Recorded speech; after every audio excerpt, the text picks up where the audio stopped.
Assalamualaikum warahmatullahi wabarakatuh. Halo sahabat rumah belajar, perkenalkan nama saya Sri Wahyuni. Saya adalah guru dari MTSN 13 Jakarta, mengampu mata pelajaran sejarah kebudayaan Islam. Hari ini kita akan belajar tentang latar belakang Daulah Abbasiyah. Mau tahu bagaimana latar belakang berdirinya Daulah Abbasiyah? Mari kita simak pada penjelasan berikut ini. Oke anak-anak, pada pembelajaran kali ini kita akan mempelajari tentang sejarah Daulah Abbasiyah. Nah, sasaran utama pada pembelajaran kali ini adalah siswa kelas 8. Tujuan pembelajaran: siswa dapat memahami serta menganalisis sejarah berdirinya Daulah Abbasiyah. Nah, Daulah Abbasiyah berdiri pada tahun 132 Hijriah hingga 656 Hijriah, atau dalam kalender Masehi yaitu tahun 750 Masehi hingga 1258 Masehi. Nah, kalau kita lihat dalam rentang waktu ini, sejarah Daulah Abbasiyah berlangsung sekitar 5,5 abad atau 550 tahun. Nah, kemudian kita pahami bagaimana latar belakang berdirinya Daulah Abbasiyah.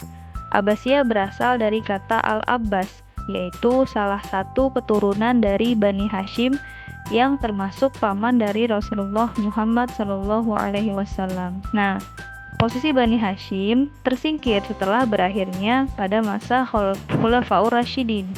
Nah, Bani Hashim tidak berperan sedikit pun dalam pemerintahan Daulah Umayyah. Nah, akhirnya selang beberapa waktu kemudian, warga Bani Hashim merasakan keadilan pada zaman Khalifah Umar bin Abdul Aziz. Nah, beliau ini adalah memang seorang khalifah yang sangat adil. Di masa inilah akhirnya dijadikan kesempatan oleh Bani Hashim untuk mengumpulkan kekuatan guna merebut kekuasaan dari Bani Umayyah. Nah, di sini bisa kita lihat silsilah Bani Abbasiyah. Nah, kemudian kita lanjut ke faktor pendukung terbentuknya dinasti Abbasiyah. Ada beberapa poin pendukung dari sejarah terbentuknya Daulah Abbasiyah. Antara lain yang pertama adalah perpecahan internal keluarga Daulah Umayyah dan kekisruhan politik dalam negeri. Yang kedua, munculnya gerakan perlawanan terhadap pemerintahan Daulah Umayyah yang dilakukan oleh beberapa kelompok.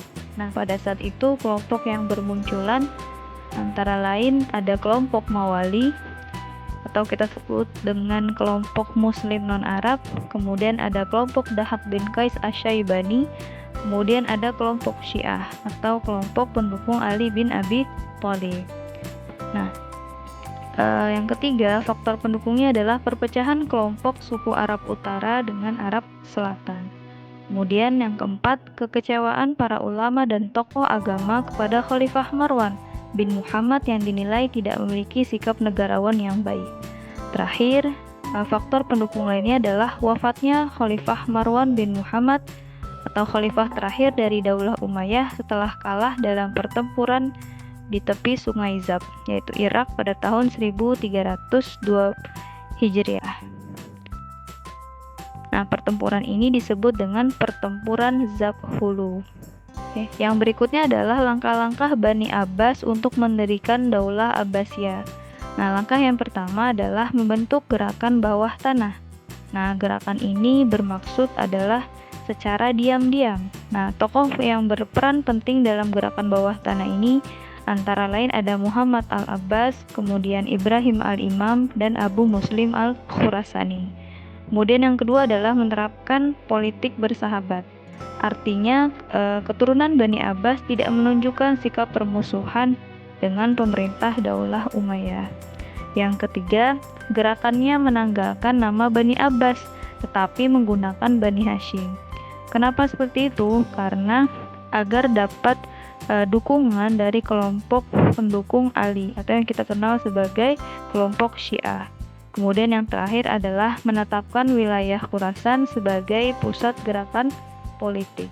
Nah, di wilayah Khurasan ini dipimpin oleh seorang panglima yang sangat terkenal yaitu Abu Muslim Al-Khurasani. Bagaimana sahabat rumah belajar? Apakah kalian sudah paham dengan materi latar belakang berdirinya Daulah Abbasiyah?